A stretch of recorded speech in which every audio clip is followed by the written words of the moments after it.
much, Master of Ceremonies, fellow Toastmasters. Good morning. Good morning. Lovely, nice good morning to all of you. On a Friday morning at 8 p.m., you sneak from your bed, right? You make sure that your wife is sleeping and your twin kid, also have twins, also sleeping. And you come here and keep thinking, how can I beat Jiju in his own game?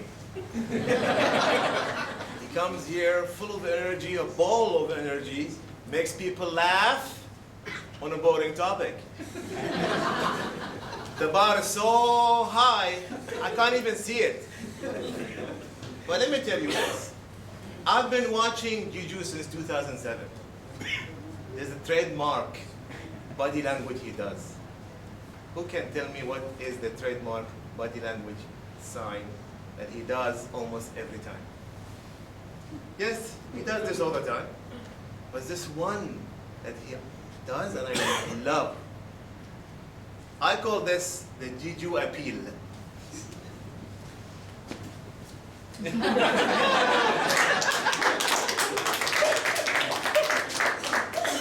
when he does the Jiju appeal, you know he wants to hammer in his actual lesson. Welcome to my presentation. I've seen some friendly, familiar faces, some new faces, and I would like to share with you my humble experience in speaking in competition. This is the ultimate honor in Toastmasters, right? We come here, start speaking, enjoying our time, making friends, then we look for that next step. To be famous, to be a speech champion. My job is lousy, is boring. My wife is lovely, yet boring. No, she's not boring, by the way. I so coded in the video. I know, that's the thing now. I want to find that edge, something more, something to look for, to be a speech champion. The euphoria of that is so exhilarating. And I just compiled a simple 4-step technique that I hope would help you if you make that conscious decision to join the next speech contest. First of all, I'd like to share with you a small story. This is the story of the underground metro. Imagine yourself on a Friday morning, if you've ever had a metro in Bahrain. You're tired, you ride the metro to attend the Toastmasters conference. The metro is almost empty, no one is there. Sit down, bury yourself in your own thoughts, and next to you comes another person with 3 or 4 kids. That person, that guy, sits next to you in total and utter silence, while the kid run havoc in the metro. They jump, they scream, they scatter things. The father does nothing. They keep on screaming, shouting, scratching. The father, still in silence. Now you tell me, what's your reaction? What's your first thought that comes to your mind? Being angry. Be angry. A careless father.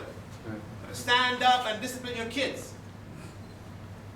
But you keep on waiting. You're interested. What will happen next? Until you lose your temper and you go and talk to that person. Tell him, sir, please go and discipline your kids. The father turns around, faces you, and tells you, you're right. Sorry. I guess I was absent-minded. But you see, I've just buried their mother. Just left the cemetery. And I could not control myself. What will happen next to you as a person? You move from being angry to developing sympathy with a person.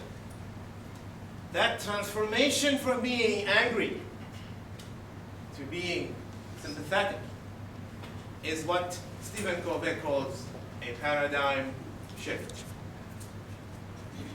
And I would like to reach some sort of a paradigm shift in the next 45 minutes with you guys. From having fear of competing in Toastmasters into kind of accepting this notion and embracing it and having a second thought about it. So I always say that the first step, the first important step is to make that decision.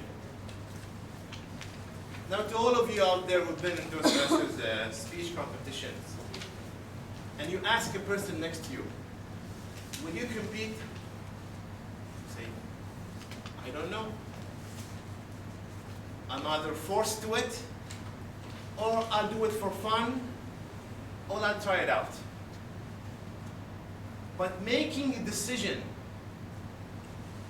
sitting down and actually telling yourself, I'm going to compete, might be the first step, or a series of other steps in the process.